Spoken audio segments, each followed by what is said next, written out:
Hey, what is up guys, Masterleaf here, back to do another video, and today I've got a very special video. As you can see already, things looking pretty different here.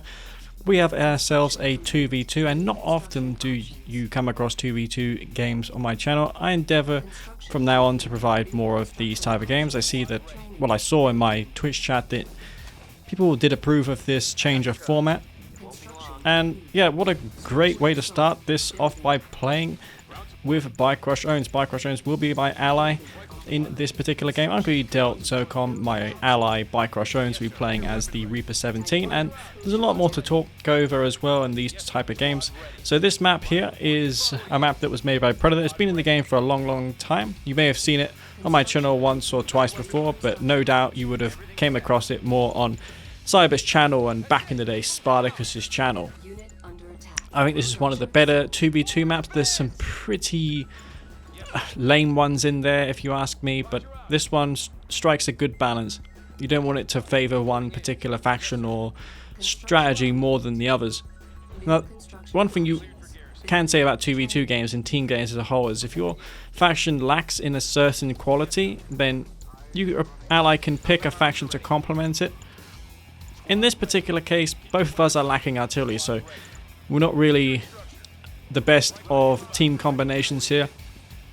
But nevertheless, you're going to see some team-specific strategies that are just not possible 1v1 unless you take over your opponent's buildings, which is unlikely. So I'm trying to save this scout here. I'm going to kill this buzzer, and then I'm going to evacuate this rifle squad, and Bikerush will be attentive there, and he will try and kill that buzzer. It's going to make it so that my scout that would otherwise die will stay alive to see another day. I'm going to keep this area scouted. There's going to be 2 scrim players on the opposing team, and this game was pretty sick to play. I wasn't sure what was going on. Honestly, I'm playing this match and I'm just guessing as I go, but I am making some informed decisions. Micro-wise, I felt like I was pretty on point here, but I'm more of a 1v1 player than 2v2. I do enjoy team games when they don't lag. As you see here, all 4 of us have good connection, so there's going to be no lag-induced stuttering or stuff like that. That tends to ruin these team games for me.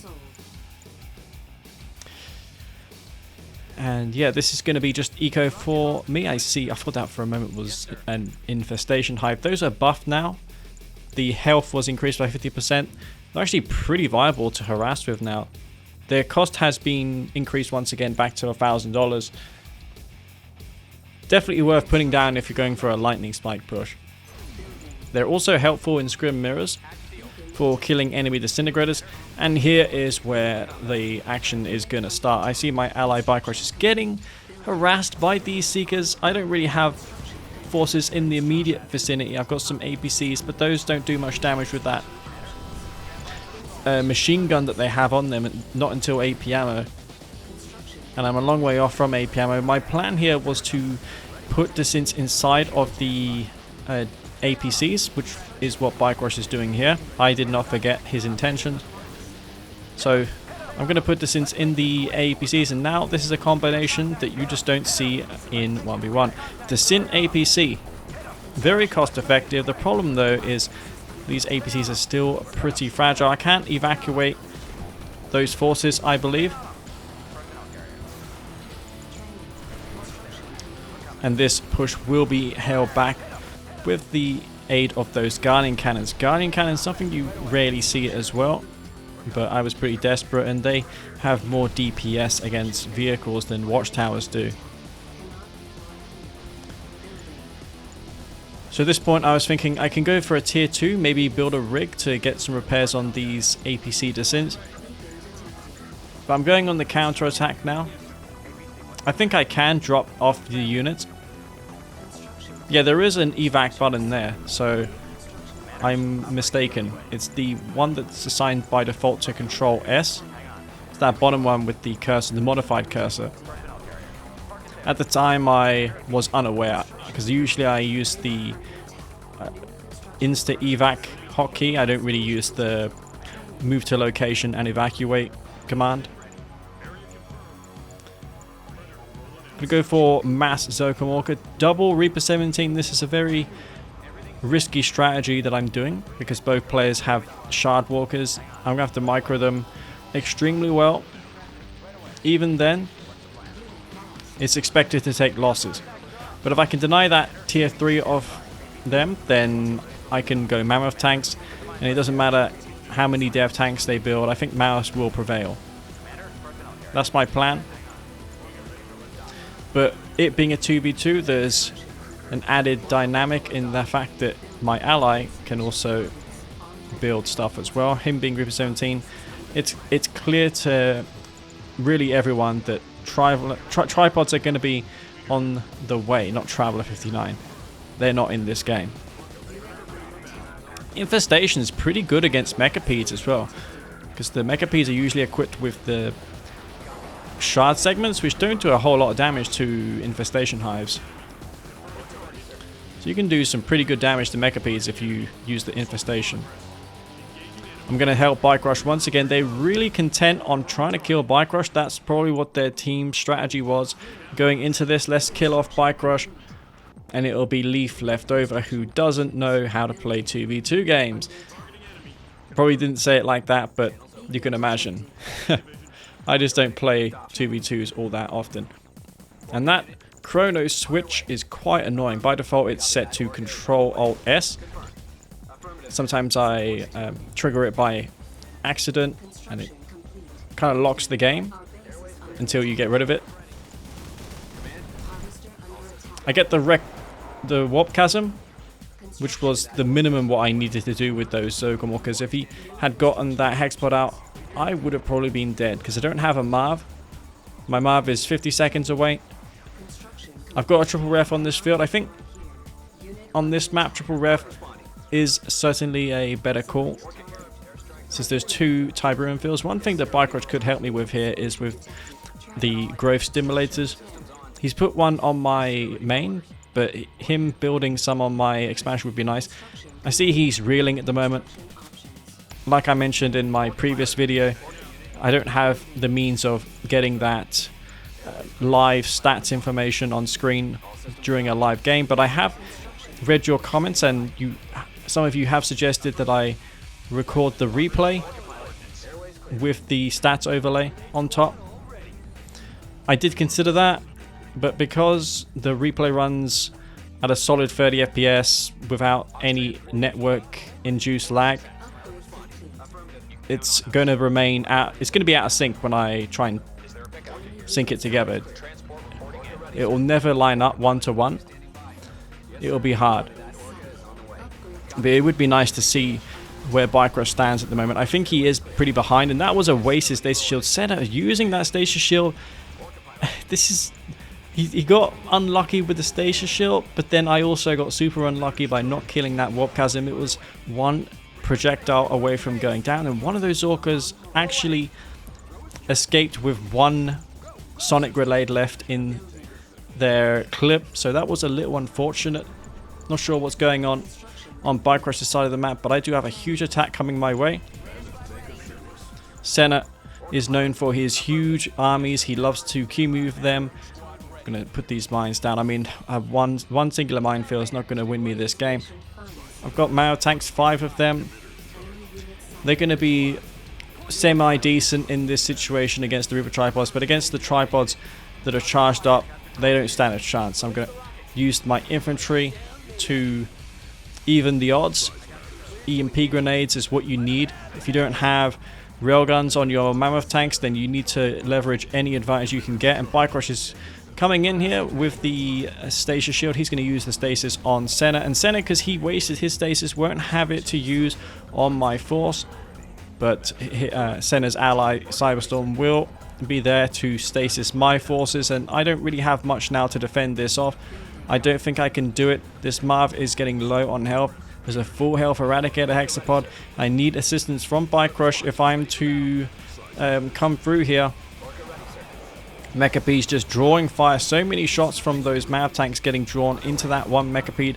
I'm going to use the Shockwave Artillery on this Eradicator Hexapod, lock it down while focusing on the rest of those forces there. I do think I have enough to kill the remaining tripods.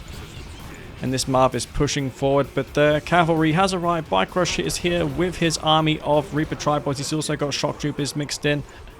I don't think I needed it though. I think I had enough to hold Senna off, but it's nice that he's there, and this could be a critical mistake from Bikerushownz because he's forgotten about his opponent. He thought maybe I was in trouble. I don't think I would have lost the game, but Bikerushownz is here on my side of the map, which means that Bikerush's base is soon going to be under threat. It's going to be taken out by Cyberstorm, who will be unopposed. There's just simply no forces there to hold that off. I'm getting some damage dealt on this mob. Bikerush will lock it down and EMP it, and you can see in the bottom the red dots just completely tearing up Bikerush's base. Bikerush has no base at his expansion. I was not aware of this as well, and I'm going to be shocked to see that there's a huge army of tripods down in the bottom. I saw 4 harvesters, like thinking, why is there 4 harvesters there? That was my first thought. 4 harvesters not harvesting. There's one that's even full. He's got a huge army, and this made me panic a lot. I've got my tier 3, but it won't be for long. I'm trying to build zone raiders. I've got a commando of all things. What a great call. Not that I built it originally for this force of tripods, but it's going to be immensely helpful here. If I can jump in there and kill 2 or 3, that could even the odds a bit. My Marv is down to half health. The ZOCOM walkers are not going to be able to lift up in time. There's one shard walker there. I need to try and target that one down so that the commando can take out more of these tripods. I managed to take out 4 tripods with that one commando. If that had not been there, then obviously this would have been a huge problem for me. And these tripods will be cleaned up just though. I've got my Marv alive. I need to fill it up with engineers. It's getting hit in the rear by this tripod. That will put it down to enough health that a lightning spike will be able to take it out. But look at all of these tripod huts I have to capture. I'm not going to bother about building anything besides engineers. If I can secure these huts, then I have a fighting chance in this game. It's still not looking too great for us though, because it's just this one base here for me. Bikerush has nothing. He's got a portal, no income. I saw his point of view. In fact, he does have a growth stimulator and a tip spike. Growth stimulators, as Reaper 17, provide some passive resources. So he's in this game still, technically. I want to get some repairs on these tripods before moving out. Most players would probably just Q move and go in, but I know I'm versus 2 scrins, and my thought process at this point was they're probably not going to try and match my tripods, so they're going to go for a bunch of shock troopers. They're probably going to go shock trooper spam and hope to kill these tripods that I'm going to be sending in. So that's why I'm going to go for a bunch of sniper teams. I just need to be super cautious of the buzzer swarms. Bikerush is telling me to go in, but I had to build some snipers because I know that there will be shock troopers. It's inevitable. I don't have any charge on these tripods, so if I am in a tripod v tripod fight, I'm going to have to rely on the zone raiders to ping the shields off just to even it up a little bit more. I see Cyberstorm has his tripods fully charged up and with shields. That's going to be very difficult to take out, but these infantry forces of mine are going to be able to even the fight a little bit. I do have the numerical superiority, but I don't really know actually. He's actually got as many tripods as I have. Zone raiders, and here comes the big fight. He's putting back with those tripods, uses the buzzer storm. Sniper teams make quick work of that, and he's pulling me into his base. Why could that be?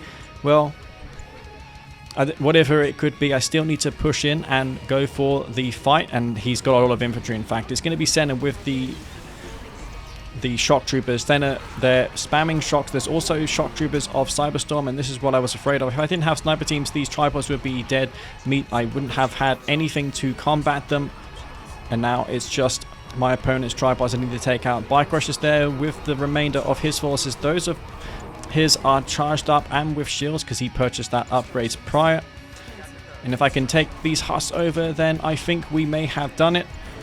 What a close game. This was lots of action from start to finish. And I thought that was an awesome match there on Hurricane Land. Not often do you see games with me and Bikerush teaming up together, playing 2v2 games. And I'd love to play more games like this one in the future. So if you did enjoy this video, guys, don't forget to hit the like button. I do appreciate that. And before I go, I'd like to thank my Patreon members for supporting me and my channel, and for keeping this game alive. And most of all, it motivated me to do the patch and to continuously update it and listen to the players and keep it fresh for everyone. So this is it from me, Masterleaf, and I'll see you all in the next video. Peace out.